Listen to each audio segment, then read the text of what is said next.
Today, we'll be getting into all of the exciting news and announcements coming out of the D23 weekend in Anaheim.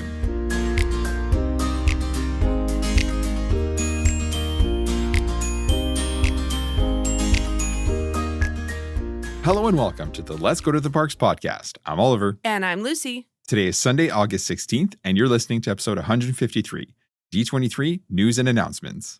So obviously the big news of the week is all of the news coming out of D23, which is what we'll be getting into today. So we'll actually skip our traditional news segment since this is pretty much a news episode in and of itself. But quick update for us. We made our advanced dining reservations on Tuesday morning. We were able to snag everything that we wanted, which is awesome. At the time that we wanted, except for sci-fi on our first park day. That's true. Our reservation is at 7:30, which is a little later than we wanted it, but we'll be refreshing for an earlier reservation, especially in the days leading up, because we've had success doing that in the past, and because guests will often adjust their plans, I would say, around the time that they're traveling. So they're not necessarily going to, make their reservations at 2 months out and then update them. They're going to do that, in the day or two before, they're switching parks, or maybe, they've decided to eat somewhere else and then they change their plans. And then that's when reservations do tend to open up. Aside from that, though, we got Homecoming, Ohana, Topolino's, Cape May Cafe, Beaches and Cream, among others, with no issues. We also booked Caring for Giants on our Animal Kingdom Day, which we're really looking forward to. Yeah, I think the kids are going to like that one. Yeah, definitely. Yeah. So we're recording a little earlier than we wanted to, but the kids and I leave early this morning to go glamping with my parents. So we had to record this bright and early Sunday morning. We literally finished watching the Horizon Showcase on Disney Plus last night and then promptly went to bed. So this is pretty much our first impressions of all the news that dropped last night. Yeah, exactly. It was a lot, and we'll get into all of it. But before we do that, let's talk about the Imagineering Horizons, which was the display area at D23, where all of the experience displays were out just for everybody to see. And it kind of sets up everything that came last night. So earlier this week, Imagineering shared a video on their YouTube page highlighting what was in the space, which is nice for people like us, right, who weren't there. Plus, like I said, it foreshadowed some of the announcements made during the Horizons showcase. So in terms of what was on display at Imagineering Horizons, they had a whole display for Carousel of Progress. So in the center of that display, they actually had a massive attraction poster that was inspired by the original 1960s poster, and it looks really nice and crisp. They also had on display the rover, like the dog from the attraction, which is pretty cool. They also were showcasing some of the costumes that are coming to the updates in the attraction. So they had the costumes for the dad in Act 1, which is the 1960s, and the Act 4 mother, which is supposed to be like the possible future, right? Yeah. So think of like a futuristic outfit. And then they also had small models of what Act 1 and Act 4 is going to look like inside the space, which is also pretty cool. They also had a display dedicated to the Tropical Americas themed land coming to Disney's Animal Kingdom. They have 2 animatronics that are going straight into the Casita attraction once D23 wraps up, which is so awesome. They also have a scale model of one of the scenes that will be in the attraction, which is the kitchen and dining room. And then along with the maquettes of the ride vehicle, which look very similar to Remy's ride vehicles, but are actually shaped like furniture, which I thought was a really fun way of doing it. So think like a piano and a dresser all kind of combined into a ride vehicle. Is a very cool looking model. Yeah, with like row seating, like one in the, people in the first row and then the second row, which is pretty cool. Exactly. And then they also revealed model sizes of 4 of the animals that will be on the carousel attraction in the land, which are Eeyore, Pua, Nigel, the pelican from Finding Nemo, and Chispy, the capybara from Encanto. There's also a model of the temple facade of the Indiana Jones attraction that was flown straight from Disney's Animal Kingdom at Walt Disney World, where it's leading art direction on site. Yeah, exactly, which is super cool. And then the largest display is the Piston Peak National Park display. So there's a massive 15-foot by 15-foot model of the entire land, and it looks phenomenal. It shows in space how the attractions and the rock work are going to be laid out, and it gives us a lot of hope, I would say, for what it's going to look like. Yeah, anyways, it looks really, really cool. And then right next to that display is just a tiny little look at the Villains Land, which showcases clay models of guardian trees that are coming to Villains Land, obviously. So they look, creepy and like imposing. Yeah. And they actually are made of clay. So they had to bring them over to Anaheim in refrigerated trucks so that they wouldn't melt, which is interesting. And they didn't obviously melt. There's also a display of Monstropolis land, which highlights 4 critters that you're going to find throughout the land, including the 2-headed pigeon. There's also a pinboard highlighting what's inspiring the design of the land over in Hollywood Studios. And then still for Hollywood Studios, there's an R&D display showcasing how they developed the scenes for Smuggler's Run. There's a display for Hugo's Sweets and Fizz, which looks a lot like the movie Mando and Grogu. The animatronics are super impressive, so we're very curious to see if this is going to wind up in the park or on a cruise ship somewhere. They also have an animatronic and Zalans in a workshop, which are those little mechanics from the movie. They're inside of a workshop, and that's super impressive as well. Again, we do anticipate seeing this somewhere in the near future. For sure. To me, it looks too well done to not end up somewhere. To just have it on display to go away now. And not that D23 is like a small event. It's a huge event, but I think it deserves to be somewhere else. And they also have a display model of the expansion to Adventure's campus coming to Disney's California Adventure. It shows Stark Flight Labs loading area and ride vehicles. They also have a sneak peek at the Avatar expansion also coming to DCA. So that kind of puts to bed the fact that they're not doing it, because I know that was a rumor. So I think that confirms that we should see that. It shows a water-based ride with massive rock work in the background, along with a model size of the ride vehicles, and they look like the Navi River Journey vehicles. They do, yes, exactly. It looks really cool, so we're looking forward to more news on that. And still at DCA, they have a small version of the statue coming to the new Coco attraction. Not a whole lot else, but hey, it's something. Yeah. They also have a model version of the Avengers attractions coming to the new Marvel expansion at Hong Kong Disneyland, and it looks awesome. And then they also have a massive mural teasing the Spider-Man themed land coming to Shanghai Disneyland. That's going to be a fun land, I think, just for sure. Entirely dedicated to Spider-Man. Especially with fun. Brand New Day just coming out and everything. Yeah. For Disney Cruise Line, they're teasing some of the new announcements that are coming on Sunday. So that is today. We're going to get a closer look at that and share it next week. For Tokyo Disney, they have models of their Space Mountain attraction, the Plaza main icon model, which had a lit dome in the middle that spires reaching skyward all around. They also have a maquette of the ride vehicle and 1 to 50 designs that were flown to D23 right from Tokyo, which were actually used for art direction. Yeah, exactly. It looks super sleek. Yeah. And for Disneyland Paris's Adventure World, they had 3 maquettes from the model shop at Imagineering in Glendale. They have a small maquette of Rafiki's tree, which looks absolutely stunning. A maquette of the ride vehicle coming to a very exciting Lion King attraction in the land. That is the first Lion King attraction, if anything. Yeah, for sure. Yeah. Yep. And then a blacklit scene showcasing some of the greenery with Timon, Pumbaa, and a very young Simba. Yeah, exactly. So all in all, it's a very, very cool display. If you haven't seen the video, go on the Imagineering YouTube page. They have like a 6 or 7 minute video just showcasing all of this stuff that's on display there. So if you didn't get a chance to be there, you can still see what was there. All right, and now getting into what we're really excited to talk about, and that's Disney Horizons, A Carousel of Progress, right? Which aired last night on Disney+, and of course, that was at the Honda Center over in Anaheim. So the event was hosted by Neil Patrick Harris, which is awesome. And in the intro, there was like a whole musical number of like the life of an animatronic, and it was really, really entertaining. Yeah, it was well done. So the first speaker was chairman of Disney Experiences, Thomas Maslam. So he gave a brief intro and went on to say that Disney has more projects on the go than any other time in their history, which we already know that, right? With all of the expansions, cruise ships, and Abu Dhabi, it's just next level. Yeah, and he wasn't on stage for long. He made way to Bruce Fawn, who is the president of Walt Disney Imagineering. He gave a nod to Imagineers past and present and highlighted the roles that Imagineers play in bringing these projects to life. They are obviously the heart and soul. Yeah. Like they are amazing. He then welcomed Leslie Iwerks on stage, and she announced that she's currently working on the second story of the Imagineering story, which is awesome because we love that series. For sure. It's one of my all-time favorite series, and I just can't wait to see what else she's going to bring to the screen. So the first episodes are set to air in early 2028, so we are going to have to wait a while longer. But they did share a sneak peek of some of the footage that's going to be in season 2, picking up right where they left off in 2019. And yeah, I just can't wait to see that. Yeah, it sounds like they're getting an even more exclusive behind-the-scenes look in these. So that's exciting. More recent projects. Yeah. So Neil Patrick Harris came back on screen after that, and we got to look at some of the concept art for the scenes coming to Carousel of Progress at Walt Disney World. He also announced that Jamie Lee Curtis will voice the mother, which is awesome, and Bryan Cranston will voice the father. And the attraction is actually set to open in late spring 2027, so we don't have to wait that long. No, that's so exciting. I would say 7 to 8 months, we should see that. Yeah. So that's great. And over at Disneyland, they're getting a refreshed version of the Remember Dreams Come True Nighttime Spectacular. That's coming back in February of 2027. They're also bringing back the original World of Color in February as well. And then in the summer, they're bringing the Magic Happens Parade back, which, all of it is awesome. So then next on stage was Ali Rubenstein, who is the Senior Vice President of Global Creative and Development Studios, and Mark Rober, who is a content creator.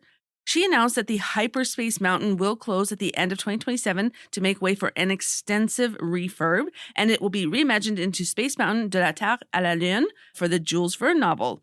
It'll revert to the original soundtrack and feel with fresh touches. It's very exactly. exciting. That's change. over at Disneyland Paris. Yes, that's right. Yep. And then over in Tokyo Disneyland, Space Mountain Earthrise will open in a reimagined Tomorrowland area. They showed early animation of the new launch sequence, which looks really, really cool. Yeah, for sure. Yep. They then spent some time talking about Spaceship Earth and highlighted that it hasn't been touched in 20 years. Yes. And they're going on about how the current version highlights communication. And then they announced that they're reimagining Spaceship Earth. And that's going to be coming to Epcot, obviously, bringing the attraction into like the internet age and beyond, right? So the newly reimagined version of Spaceship Earth will be about human connection, right? Bringing new magic to every scene is what they said, but remaining classic to that theme of a journey through time, right? And that's going to be through human connection. So I like that they're, keeping the... I love that ride. So I'm glad that it's still going to have that feel to it. Yeah, of like journeying through time. It's just what you're journeying through will change. Absolutely. Yeah. That's an exciting change. If they can make it right, that'll be a really good one. For sure. They didn't give a timeline on that, but I'm very curious to know when that's going to start because when it does go down, I'm assuming it's going to be significant. It's going to be long. I would assume so, yeah. Then Maslam came back on stage and they announced that they're bringing the Yeti back to life at Disney's Animal Kingdom. So after being in B mode for like just years and years, right? They even poked fun at that themselves, right? That he's Disco Yeti, right? And basically like he doesn't move. There's just strobe lighting that kind of makes it potentially seem like he could be moving. But yeah, like they said that they're going to be doing whatever they need to do to restructure the mountain so that it can take the weight and that he's going to be moving again. So again, they didn't give a timeline on that, but that's another refurb that Everest, I'm assuming, is going to be down for a long time. It would suck to be at Animal Kingdom when that's not working. Yeah. So hopefully they wait maybe until January or something. Well, or that Tropical Americas opens so that at least we distract have that. People. Yeah, exactly. So time will tell. That would be smart on their part. Yeah. Brent Strong and Kevin Feige then took the stage to talk about the Marvel projects that are in the works in the parks all over the world.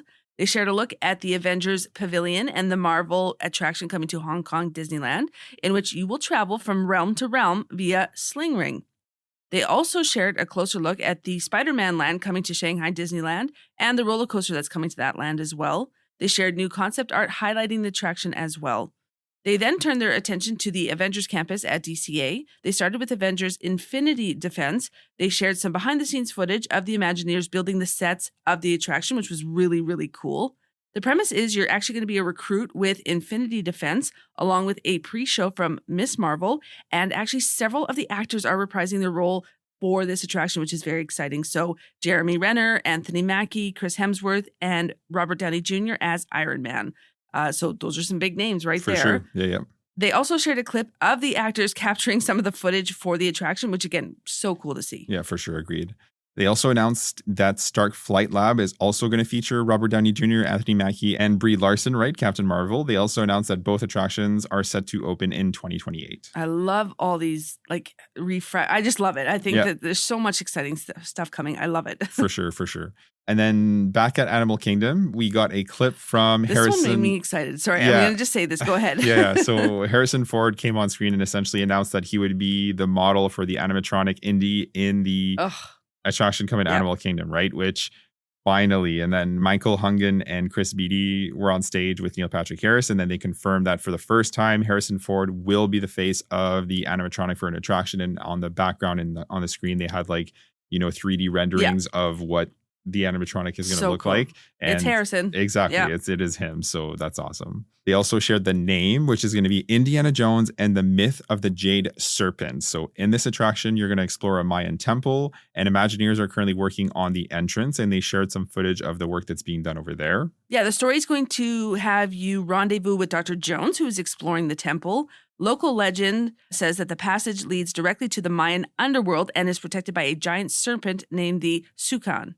You'll be sucked through a portal to the underworld where you're going to have to escape the dangers like monstrous bats, larger-than-life scorpions, fire, flame, and, of course, snakes. Yep.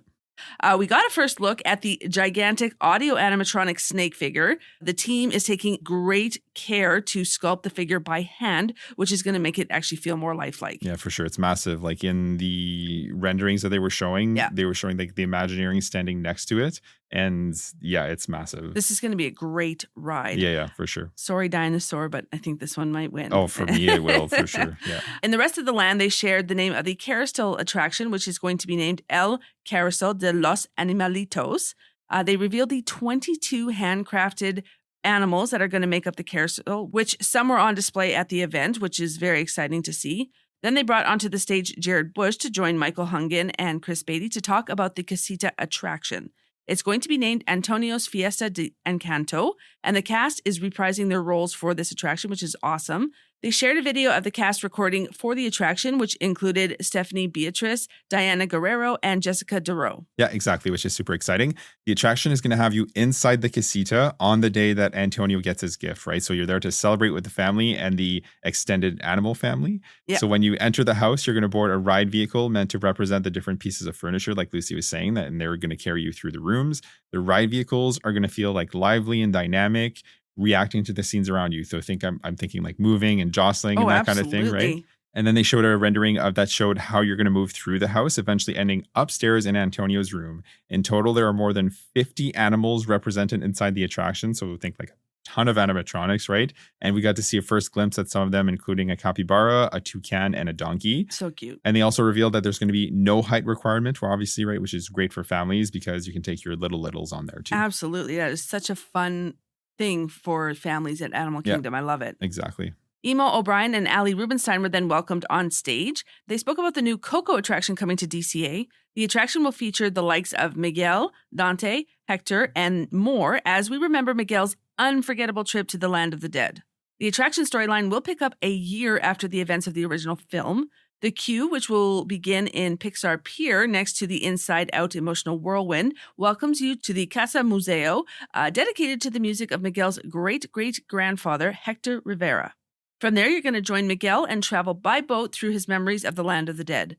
With a big emphasis into the music and emotion of the movie, that's going to be a really, I think, enchanting ride. Yeah. Just where you can sit and just be immersed in the music and the colors and everything like that. Exactly. I think they're going to do a really good job with that. Like the original attractions, right? Absolutely. The Pirates of the Caribbean and Haunted Mansion. It. And yeah, exactly. And then this one also does not have a height requirement. I kind of love this, that all families can do this. Yeah. I love those kinds of rides because they are classic Disney nostalgia. Yeah. Especially when your kids are little, right? They need so stuff exciting. to ride. Yeah, exactly. They also spoke about the Lion King attraction that we alluded to earlier coming to Disneyland Paris. So the attraction is a retelling of Simba's life journey from cub to king, culminating in his confrontation with Scar. They shared some concept art photos and it looks beautiful. It's going to feature a new flume system and a thrilling 52-foot drop from like Pride Rock, I'd assume, which is awesome. That new ride is going to be in an all-new immersive world dedicated to the characters and stories from the film, with plenty of dining, shopping, character greets, and much more. It's an entire Lion King land, which is super, super cool. Honestly, it's giving Tiana's Bayou Adventure vibes. Like, and I'm assuming they'll take some of that into a land. Yeah, exactly. Yeah. Like, but just the ride itself. I'm assuming they're going to take some of that and work with it for this new attraction. For sure. Based on what they're saying, I think that's the inspiration, definitely.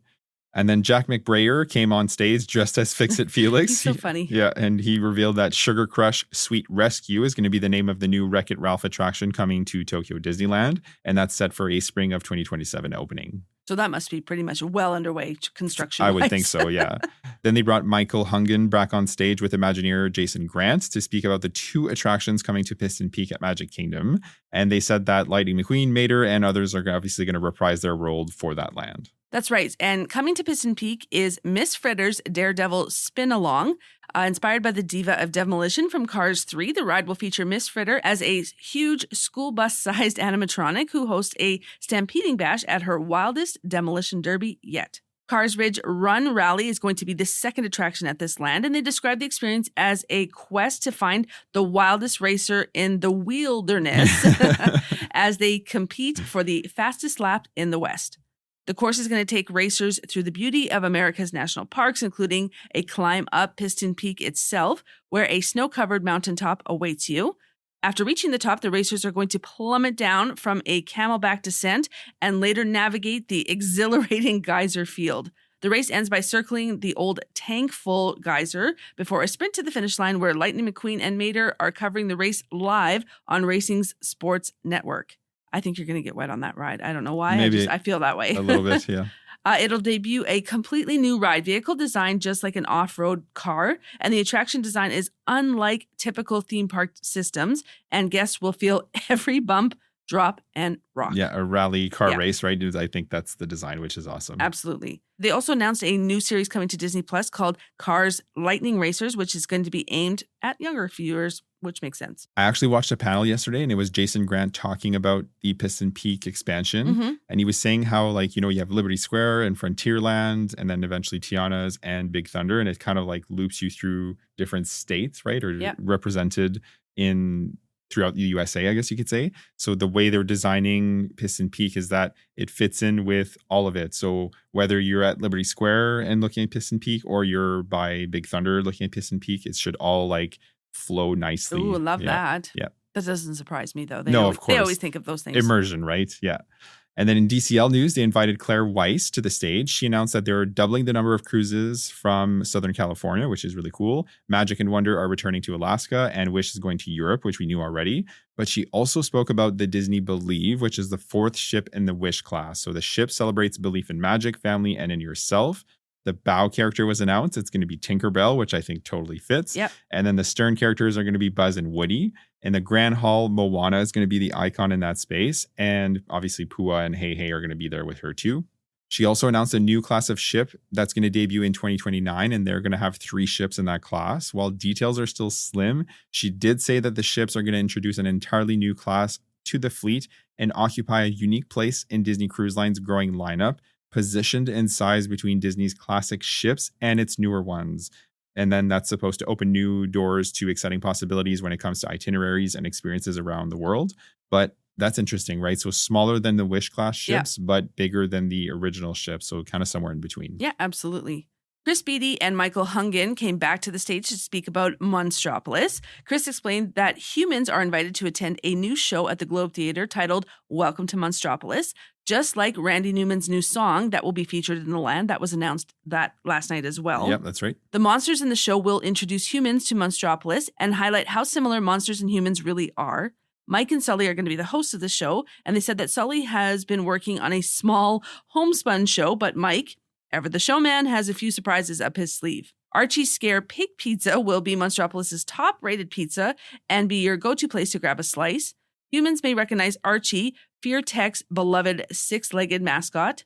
And then next door, there's going to be Monster University Alumni Club, which is going to be the who's who of all the student clubs, fraternities, and sororities at Monsters University. Chris said that you're even going to find a tribute there worth browsing. And then inside the Alumni Club is the Elite Scarers Club, honoring the school's legendary scarers from years past. The Scareporium is going to be the merchandise store where you can get something to commemorate your visit to Monstropolis. Yep, exactly. I'm interested to hear what these other things are going to be. Like, are they experiences? Are they like little shows, walkthroughs? Yeah, so I'm curious to hear more on that. For sure. This is going to be a great land. Yeah. And last but not least, in Monstropolis, you're going to find Harryhausen's, where Mike and Celia had their date, right, in the original film. It'll have a unique menu and spotlight the famed sushi chef, right? Brought to life as like a new audio animatronic figure, like the squid, right? Yes. They're going to have an actual animatronic squid inside the restaurant, which is awesome. But don't worry, they said that there is going to be more than sushi on the menu. Yeah.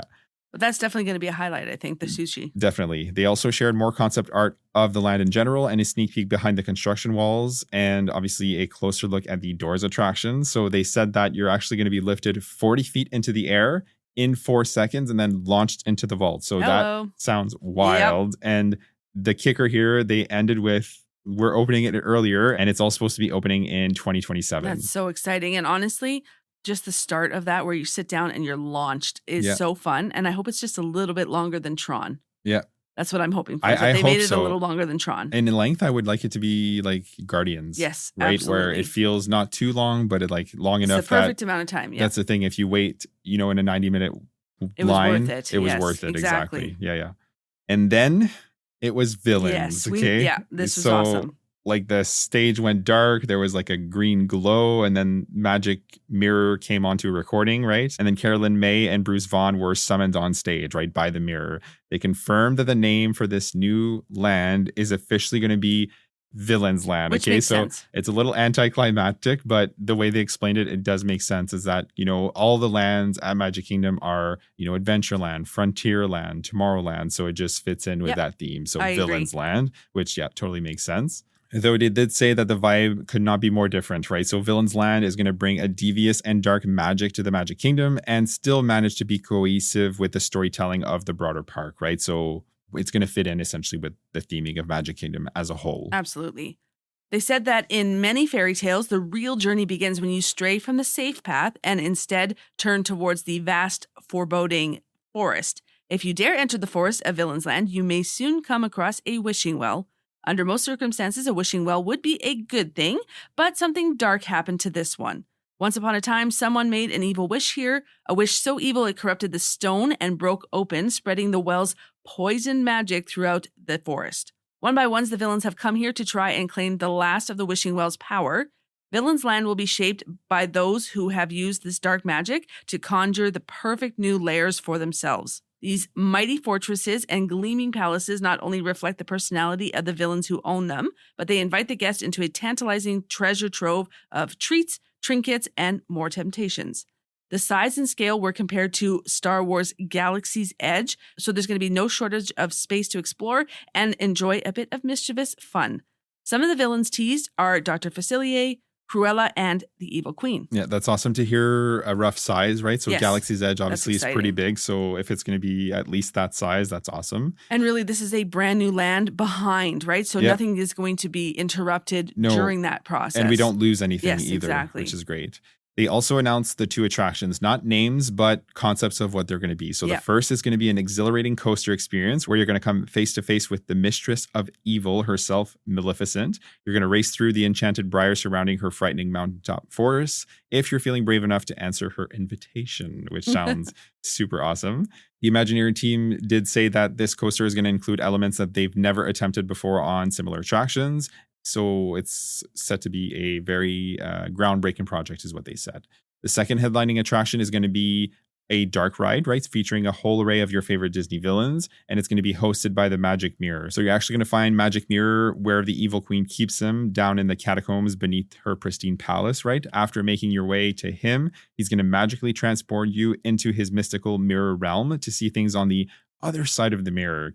So in this realm, you're going to be transfixed by countless Disney villains, conjured in ways that only the Magic Mirror can do. A combination of special effects and physical set pieces are going to bring his mirror realm and all of the villains in that space to life, which again sounds super cool. They shared a bit of concept art here too, and they have like the faces of various villains kind of in the catacombs. So yeah, it looks absolutely cool. It's going to be amazing. Yep. The ending of the show felt a little bit rushed. I think they started later and then ran long, but Thomas Maslin was back on stage at one point, and he closed with a Tomorrowland reimagining coming to Disneyland, which is going to feature new attractions and more open spaces. Nothing more was shared and no timelines, but that is exciting news for Disneyland. For sure. It is a little bit tired over there, Yeah. so that's going to be a nice refresh. Absolutely. In the closing moments, Neil Patrick Harris came out as Dreamfinder, and Maslin said it's time to take a new flight of fancy into our imagination at Epcot. Not only will everyone's favorite creative purple dragon be sticking around, but he's finally reunited with Dreamfinder too. He said, quote, "We are taking a new journey into imagination at Epcot with Dreamfinder and Figment." He went on to tell the cheering crowd, "I am so happy to share this news tonight. We know how important this is to you. We have heard you, and this is one more way we are putting you in the center of everything we do. So Figment fans can rejoice." Yeah, exactly. So yeah, that was it for the experience announcements, right? It ended on that note, and there was a bit of a musical number there at the end. Yep. And yeah, so what are your thoughts? Lots of exciting things. Monstropolis, bring it on. Villains, bring it on. To me, that's one of the most exciting announcements of the night is that Monstropolis is going to be opening in 2027. Agreed. Yeah, which is awesome. We obviously still don't have a opening timeline for Villains, but I didn't really expect that anyway. But it's nice to know, They're thinking about it still. And the attractions that are going in. So that's great. And to get a closer look at the Casita attraction too, I was really stoked about. And Indiana Jones, lots of exciting things coming up. Yeah, that's right. Indy, with Harrison Ford coming back. So yeah, there was a lot announced that is exciting. And yeah, 2027 and into 2028 is going to be really good times at the parks, both domestic and international. Yeah. And we're actually going to quickly go over the entertainment showcase, which was Friday night. So they announced a ton of movies and series, but they also gave a closer look at some of the already announced movies, right? Yeah. And like shared some trailers. And they also gave release dates as well for some of the projects. So Anne Hathaway was invited on stage to speak about Princess Diaries 3, which is in the works, but we don't have a release date for that just yet. And then Peak Doctor of Pixar took to the stage to highlight their 40th anniversary. They shared a look at Incredibles 3, which is coming in June of 2028. So the kids, Violet, Dash, and Jack Jack, face a new threat, which is a super villain more powerful than the Incredibles. The clip gets cut literally by Edna Mode, like scolding Pete Doctor for letting on too much information, which was pretty cute. That's awesome. So yeah, that's coming June of 2028. Coco 2 is also in the works. It picks up a few years later, and Miguel is a few years older. Ernest de la Cruz is back for revenge, and he sends Miguel back on an adventure in the land of the dead. And this is set for November of 2029. They showed a new clip of Gato, which is coming relatively soon in March of 2027. Gato is set in Venice, Italy, and follows a black cat named Nero, voiced by Mark Ruffalo, who works for the mob and begins to question whether he is living the right life. They also shared a look at a new movie named Ghost Market. The story follows a young content creator from Chicago whose life is upended when he goes on vacation to Hawaii and stumbles on a mysterious hidden market and realizes his hunt for a late-night snack has turned into something bigger. He uncovers the lines between the living and the dead. This is set for a spring 2028 release. Yeah, supernatural fear. That's an interesting take for Pixar. Yep. And an Anime Kingdom Hearts series is coming soon to Disney+. It's going to be inspired by the globally beloved video game franchise, and it's being developed in partnership with Tetsuya Nomura and the creative team at Square Enix. Like the game, the series is going to follow a young boy named Sora as he fights against the forces of darkness alongside classic Disney characters. And they did not share a release date for that project. There's a new Simpsons movie, which is going to be a sequel to the 2007 release. It's going to be named The Next Simpsons Movie. It's set to hit theaters in September of 2027. And pretty exciting for UK guests, right? Yep. The Greatest Showman is coming to London's West End Theatre Royal Drury Lane. That's going to be in 2027, which is awesome. Love the movie, so that I'm sure is going to be amazing. The music from that movie is epic. Yeah, for sure. It's going to be a great show. Lilo and Stitch 2 is coming in the summer of 2028. Maya Kilola, the young actress who played Lilo, came on stage to speak about the upcoming sequel. We got a brief logo which revealed that Angel, also known as Experiment 624, is going to be in the sequel. Angel is Stitch's love interest, if you didn't know that. Yep. A very exciting bit of news that came out because I love the original movie. Lisa Kudrow and Mira Sorvino took the stage to talk about Romy and Michelle 2, the sequel to the 1997 cult classic comedy Romy and Michelle's High School Reunion. Love that movie. Mira Sorvino and Lisa Kudrow revealed that the sequel will follow their characters' pursuit of true love. No release was shared just yet on that one.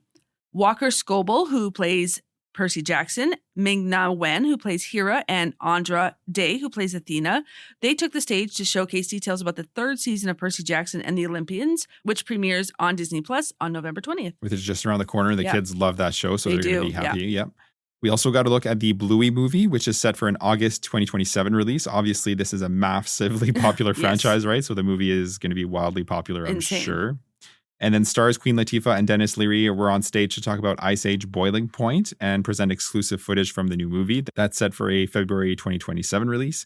Then Catherine Hahn took to the stage to talk about the upcoming live-action remake of Disney's 2010 animated classic Tangled. So this is directed by Michael Gracie and stars Tegan Croft as Rapunzel, Milo Manheim as Flynn Rider, and obviously Catherine Hahn as Mother Gothel, which I think is a perfect cast. Fit. She's the best. Tangled is currently in production, and then Tegan Croft and Milo Manheim actually appeared on screen in a pre-recorded on-location video from Spain. Tangled is set to hit theaters on March 31st of 2028.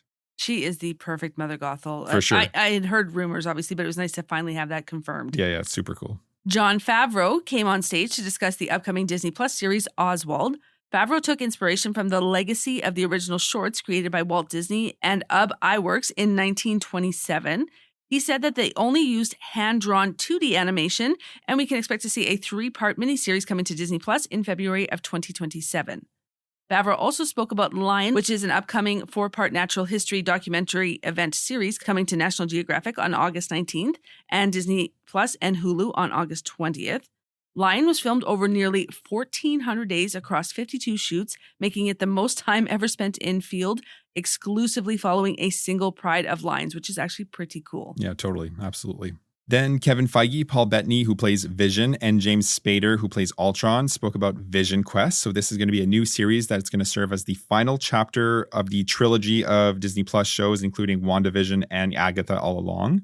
Robert Downey Jr., Chris Evans, and Haley Atwell took to the stage to preview Avengers Doomsday. This is obviously the highly anticipated MCU crossover movie hitting theaters later this year. There was also a video message from Hugh Jackman, who is going to reprise his role as Wolverine in the upcoming film. And then in that clip, they also had Ryan Reynolds in the background. So I think we might see Deadpool in that too. There you go. Yep. And then Sadie Sink, who played Jean Grey in the most recent Spider-Man movie, announced a new X-Men film. So much of the cast were revealed and took the stage as well. So there was Kit Connor as Cyclops, Samara Weaving as Emma Frost, Indy Navarrete as Rogue, Christopher Abbott as Professor X, and then Maya Boyd as Storm. And then Adam Driver appeared on a pre-recorded video as well, and he's going to be playing the villainous Mr. Sinister. For Star Wars, Ezra Bridger, Rosario Dawson, Dave Filano, and Hayden Christensen took to the stage to present an exclusive first look at the second season of Ahsoka coming to Disney Plus on January 20th. Ahsoka Season 2 will continue to follow Ahsoka as she fends off Grand Admiral Thrawn's attempt to restart the Empire and overthrow the fledgling New Republic. Then Ryan Gosling took to the stage in a Mickey Mouse Clubhouse jacket, because that's where he started, and traded that for a Starfighter jacket. Starfighter is set 5 years after Rise of Skywalker and follows Cade Oberon, which is Gosling's character. Other confirmed casts are Flynn Gray, Amy Adams, Matt Smith, Mia Goth, Aaron Pierre, Simon Bird, Jamal Westman, and Daniel Ings. Star Wars Starfighter is scheduled to release in theaters on May 28th, 2027, so that's pretty soon too. Yeah, exactly. Not too far off. In Disney animation news, Jared Bush announced that Clay is a new feature film coming in November of 2028. The story follows Flip, who is voiced by Kieran Culkin. Flip is unwillingly chosen during a yearly ritual to mentor a young, impressionable ball of clay named Mushy. Afterwards, the unlikely duo is swept into a chaotic, funny, and ultimately life-changing adventure, right? Like all good Disney stories are. And then Haley Steinfeld, Jodie Foster, and Walton Goggins took to the stage to highlight Hex, which is coming soon on November 25th. They just showed additional footage from the movie. Yeah. And then Zootopia 3 is also confirmed to be happening. So Jennifer Goodwin and Ke Huy Quan are confirmed to reprise their roles in the sequel and were on stage during the announcement. It does not yet have a projected release date, but I'm thinking probably somewhere around 2029. Yeah. Yep. Idina Menzel, Kristen Bell, and Josh Gad took to the stage to perform a few songs and shared a look at the highly anticipated Frozen 3. Belle confirmed that her character, Anna, is going to marry Kristoff in the film, with her sister Elsa by her side. Kristoff and Anna will finally go on their honeymoon, but, of course, it's not going to go as planned.